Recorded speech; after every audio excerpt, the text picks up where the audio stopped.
Hello and welcome back to Technological Heritage, and what I have here today is this 3-lamp F14T12 fluorescent half-pipe kitchen unit. Let's come around to the side here. There you go. It's a little 1-foot half-pipe. It's also a kitchen unit. You can tell because it mounts onto a 4-inch fitter. These were basically some of the first, I guess you could say, energy efficient retrofits, I guess you could call it, fluorescent retrofit. You can take your like schoolhouse globe off or whatever globe you would have on that 4-inch fitter, and this fits right in place. There's a plug right inside the fitter adapter, and you screw a plug adapter up into the light socket. You plug this in, mount it in there, and voila, you have a fluorescent light in place of your old incandescent one. Do a little walk around of it here when it's mounted up here. Before we fire it up though, I'm going to take it to the bench and we'll pop it apart and get a view of the inside of that. And here's a quick view of what I mean. Here's the plug and the fitter adapter. And in the fitter, there is a plug adapter and a light socket. Okay, so here we are at the bench. Here's the fixture. Here's another side view of it from here.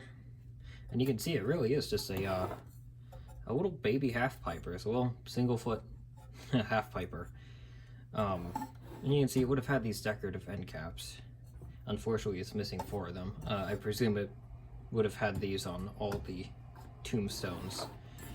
But yeah, this must be the smallest. This has to be the smallest, at least mass-produced, commercially made half pipe fluorescent fixture I've seen, at least. Maybe there were smaller ones. I'm not sure. Let me know in the comments if you've seen smaller ones. I know there are DIY ones out there that I've seen people make that are smaller. They use like little T5 tubes. I'd like to do a 4-lamp like F6 T5 at some point, or F8 T5. I think that would be pretty cool. But anyways, that aside, we'll get to taking this apart here. Tubes are nothing special. They're relatively modern.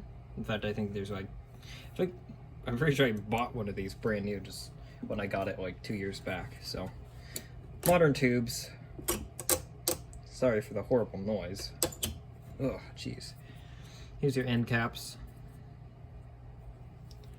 I don't know if it'll focus in on there, but it has a little logo of this dude standing there like all proud. I don't recognize that logo. If anybody does, obviously let me know. These are Bakelite with a chromed steel band, and of course now the furnace has to kick on, so sorry about the background noise. Once again, nothing special. F14T12.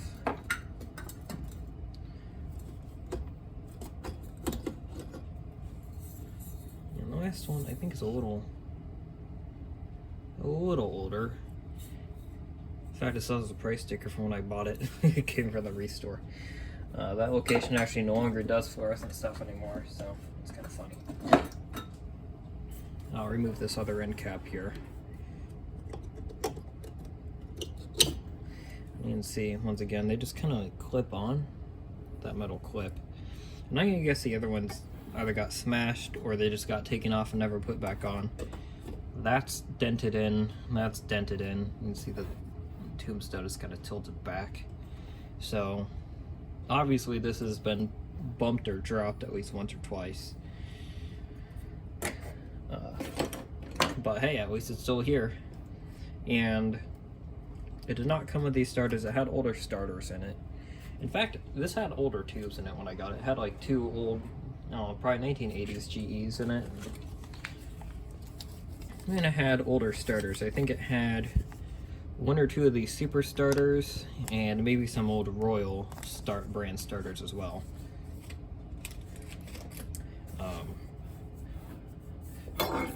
Here is the fitter again. You can see this wonderful wiring. I'm pretty sure that's asbestos, so I'm going to be washing my hands and all that afterwards, and I am in a well-ventilated area. I need to rewire this at some point, probably sooner than later. Also gonna give it a repaint too, ideally.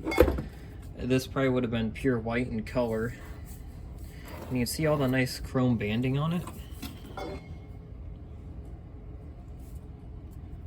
And 2 bands on that end. 2 bands on that end. And 3 bands here. Although, if you look closely, I'm not sure, it's not showing up on the camera as well, but they're all kind of slanted that way. They're all kind of slanted. If I remember correctly, there's actually 4 slots for banding. There's another slot like right here for banding, and there's no band. It almost looks like there never was, and they were just kind of tilted to make it look even. I'm not sure.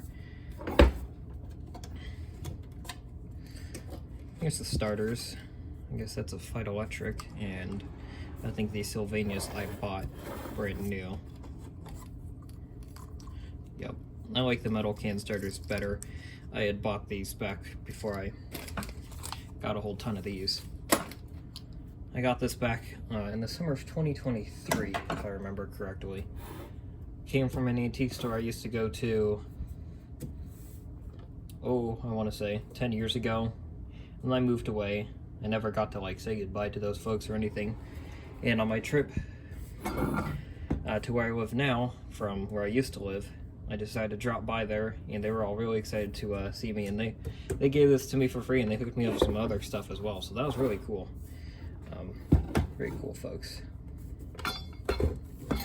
So now I'll actually crack it open instead of rambling. The way this comes open, you can see it's kind of bent in on both sides, kind of crimped. And you basically just squeeze the fixture together, and it pops apart like that.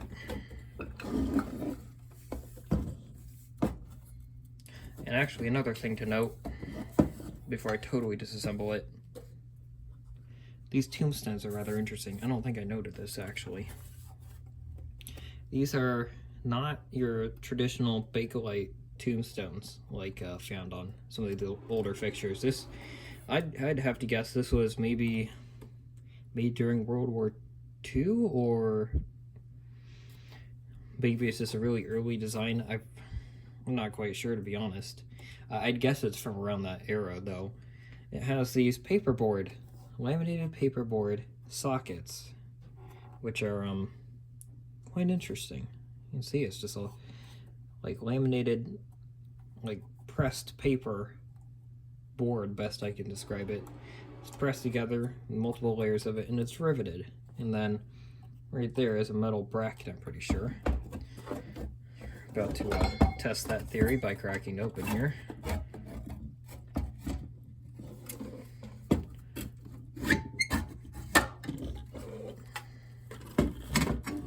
Okay, try to get it all in frame here. Be careful with this wiring. So here we go. Here's the inside of this. You have 3 GE ballasts, and these have date codes on them. They have their little date code stamp, but unfortunately, I tried looking around, and I can't find the date code decoder sheet, or whatever it's called. When Savant Lighting, or Savant Technologies, I think they are, bought or took over the GE lighting division, they like wiped that off their website, so it's quite annoying. But oh well, if anybody knows the date codes for these, that would also be greatly appreciated. Let's see, even the starter sockets are that compressed paper construction. It's all very interesting. Here's a look kind of into them. You see, it's all paper. They're not Bakelite, it's all paper. And what I presume to be asbestos wiring. And cloth wiring on the ballasts, obviously. And there's a better look at the tombstones. Sorry, this isn't going to be the greatest video. It's kind of awkward getting this all in frame. But yeah, you can see how this is kind of constructed. There's your metal mounting bracket, and everything's kind of spaced out, and you have a single ballast here on the spit. And here's where you can see what I was talking about. See the extra groove right there? There could have been another chrome-plated steel band there, but there isn't. And you can see on this side it's not populated on that side. So what they've done is basically have the bands kind of go at an angle to populate the slot next to each other. So interesting how they did that. It looks to me like, yeah, once again, there was never a band there, and that's how it was from the factory. And maybe if this was a World War II era production, which, looking at it closer, I'm not quite certain because those wires are copper. And, well, I think they'd want to save slightly more precious metal over steel, although steel was also important. I know they had drives for that. But, yeah. Overall, rather interesting construction on this. In fact, I never noticed until just now. These are Leviton branded. Actually, wait. Okay. I'm like discovering stuff as I have this open. I haven't had it open for a while. That's a replacement starter socket. So obviously this was in service for a good while. Replacement starter socket.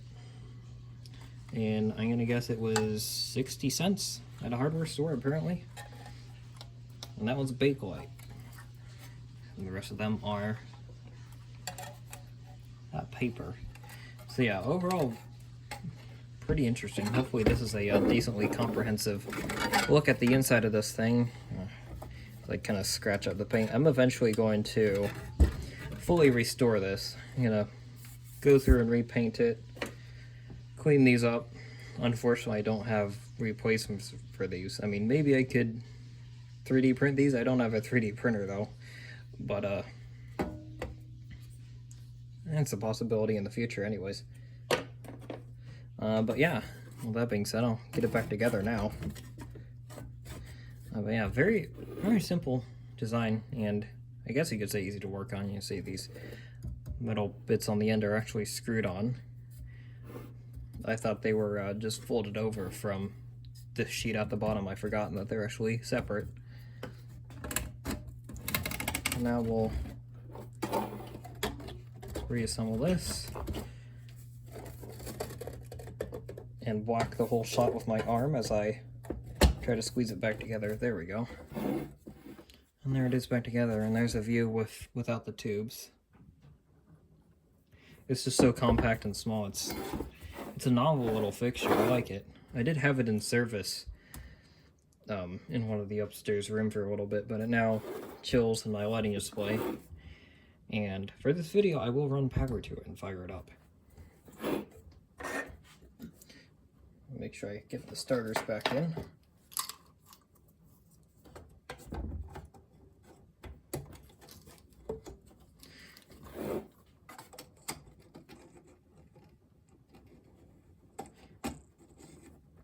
Also interesting, the starter holders are mounted off of the same bolt that the tombstones are mounted on. They just have a system of nuts in there. Nuts and washers. You can see it's just one long bolt that goes all the way through. So it's just a single one.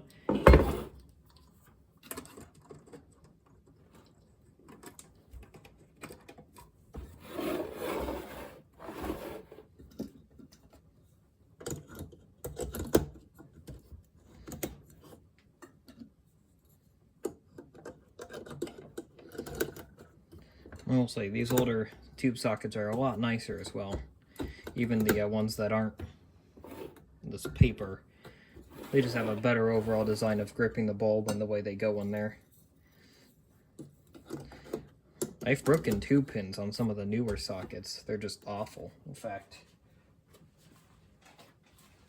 here we go. Here's one of those newer ones. You can see how it's just a flat little piece of metal there. And it just bites onto that pin. And sometimes they snap off when you try to get them off because they're so hard. But yeah, there's the fixture all back together now. one last look. A little bit of rust starting to come through there. For its age, it's actually in pretty good shape. I might end up just leaving this as is. I'm not quite decided unless I want to fully restore it yet. If anything, this bit will need redone. This could possibly be flush mounted. Actually, I don't know if it can. Actually, yeah, it can. Here's your knockout for the wire. In the old boxes, they have a threaded rod that go down through the center of the box. And you would just mount this through there. That rod would poke through this, and you'd screw a nut. You'd have the ballast housing off. And this is on bolts. I have a kitchen unit with glass ends, and this bit is actually spot welded in place, which is funny. And yeah, here's the plug as well. The brown Bakelite with some hints of like green, red, and black in there as well. Maybe you can kind of see that.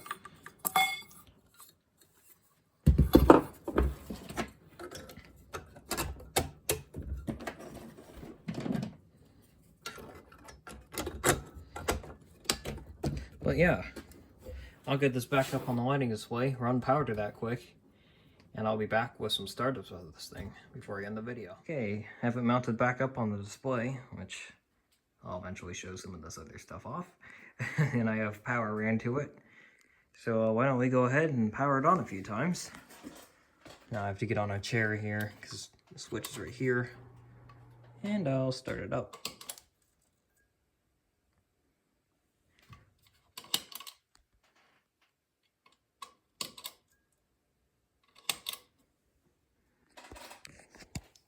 I don't like cycling these things too much, but I figure I'll get some blinkage. That's a pretty good one. And I do a top down, or you know, or from underneath. Here we go. We're gonna start up. So now, show around the fixture. Well, it's lit up. You can see it's pretty cool looking. Little half piper. And that's the grandfather clock going off.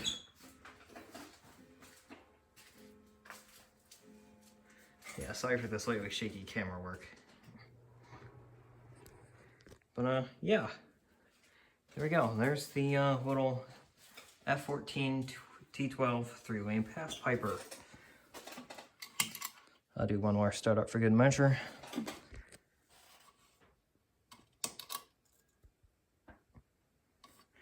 Well, that being said, thank you for watching. Hope you enjoyed, and see you on the next one. Thanks for watching.